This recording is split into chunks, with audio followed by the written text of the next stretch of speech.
नमस्कार दोस्तों। उपनिषद श्रृंखला कहानी संग्रह में आपका स्वागत है, जहाँ छोटी छोटी कहानियों के माध्यम से बड़ा बड़ा बड़ा बड़ा बड़ा बड़ा माइंड ब्लोइंग काम होगा। तो आज की कहानी एक सूफी फ़कीर की है। सूफी फ़कीर, दो कहानियाँ हैं इस कहानी में, दो कहानी एक के साथ एक फ्री। एक सूफी फ़कीर, लेडी सूफी फ़कीर होती है। उसकी एक आदत होती है, वो जहाँ भी जाती है अपने साथ बहुत सारे बीज लेके चलती है और ऐसे मिट्टी में बीज फेंकते फेंकते चलती है। तो उसके साथ उसके कुछ शिष्य होते हैं जो कि कहते हैं कि माता जी, आप हमेशा ये सब बीज फेंकते हुए जाती हैं, इसका क्या वजह है? मतलब कोई ये प्रैक्टिस है, ध्यान विधि है, हमें भी समझाए तो हम भी ऐसा करें।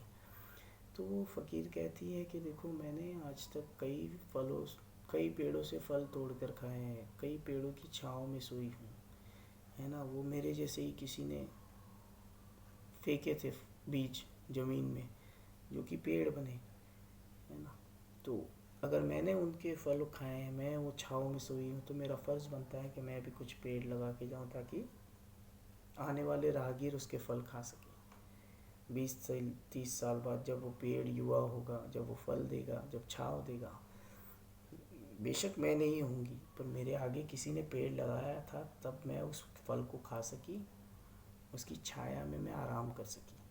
तो मेरा भी ये कर्तव्य है, मेरा भी ये फ़र्ज़ है कि मैं भी पेड़ लगाऊं, ताकि आने वाली पीढ़ी उसकी छाया का उपयोग कर सके, उसके फलों का स्वाद ले सके। ये तो होगी सूफी फ़कीर की कहानी। दूसरी कहानी बहुत इंटरेस्टिंग है। एक भाई बहन होते हैं और वो समंदर किनारे खेल रहे होते हैं। जैसे कि हम सब बचपन में, अगर आपका घर समंदर के आसपास या आपका शहर समंदर का शहर है, तो आप रिलेट कर पाएंगे इस कहानी से कि बच्चे जो होते हैं वो चीप जो होती है ना, शंख उसे शायद कहते हैं या चीप कहते हैं, वो इकट्ठा करते हैं। समंदर किनारे वो बहुत मिलती हैं। तो भाई बहन ने अपने दोनों जेबें उनसे भर देते हैं, और वापसी में जब घर जा रहे होते हैं तो बीच में खिलौने की दुकान आती है। तो दोनों उस दुकान में एंटर करते हैं और उसकी बहन को एक गुड़िया बहुत पसंद आती है। तो नौकर जो होता है वो गुड़िया दिखाता है। फिर उसका भाई पूछता है कितने की है, बहन को पूछता है तुझे पसंद है, लेनी है? तो बहन कहती है जी भैया, मुझे ये चाहिए। तो नौकर से पूछती है कितने की है? तो नौकर कहता है 60 रुपये की। और जैसे कि स्टोरों में होता है, नौकर ले जाके गुड़िया मालिक के काउंटर पे रख देते हैं, और भाई बहन वहाँ से चल के काउंटर पे जाते हैं, मालिक के पास खड़े होते हैं, कहते हैं हमें ये गुड़िया चाहिए। तो मालिक कहता है 60 रुपये दो।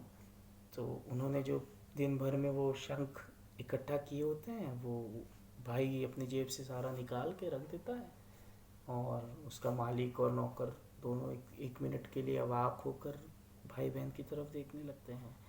तो उसके भाई को लगता है शायद मैंने कुछ कम शंख दे दिए हैं।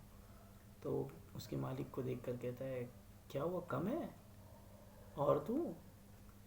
तो उसका मालिक जो होता है वो चुपचाप शंखों को गिनता है और कहता है नहीं नहीं, ये तो ठीक है, और आपने ज़्यादा दे दिए, ये 5 शंख एक्स्ट्रा दे दिए थे, ये भी रखिए, और ये आपकी डॉल लेके जाइए। दोनों भाई बहन अपना हाथ पकड़ के डॉल लेके निकल जाते हैं।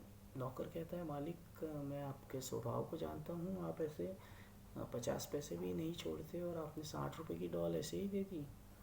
वो मालिक बहुत अच्छी और प्यारी बात कहता है कि ये बच्चे हमेशा बच्चे नहीं रहेंगे, एक दिन ये बड़े होंगे।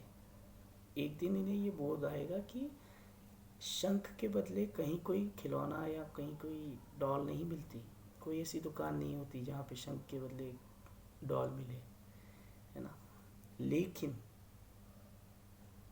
जिस दिन इन्हें पता चलेगा कि कभी कोई दुकान वाला था, कभी कोई खिलौने वाला था जिसने शंख के बदले उन्हें डॉल दी थी,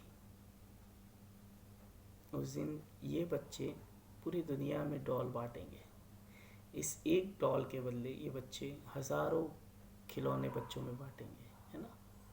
तो ये जो पहले मैंने वो सूफ़ी फ़कीर वाली कहानी कही, जो बीज फेंकने का, तो ये एक तरह का बीज था जो उस दुकान वाले ने उन दोनों बच्चों के मस्तिष्क में फेंका।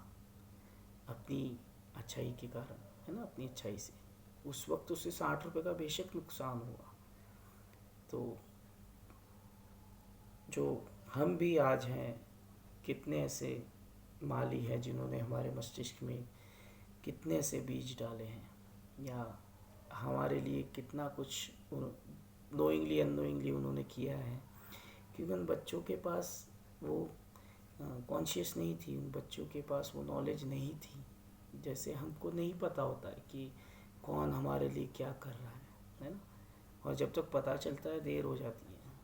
तो खैर ये जो गैप है वो जीवन में सदा बना रहेगा। पर ज़रूरी नहीं है हम उस दुकान वाले का धन्यवाद करने उस दुकान वाले के पास जाएं। बस खिलौने बांटते रहें, आनंद बांटते रहें, पेड़ लगाते रहें।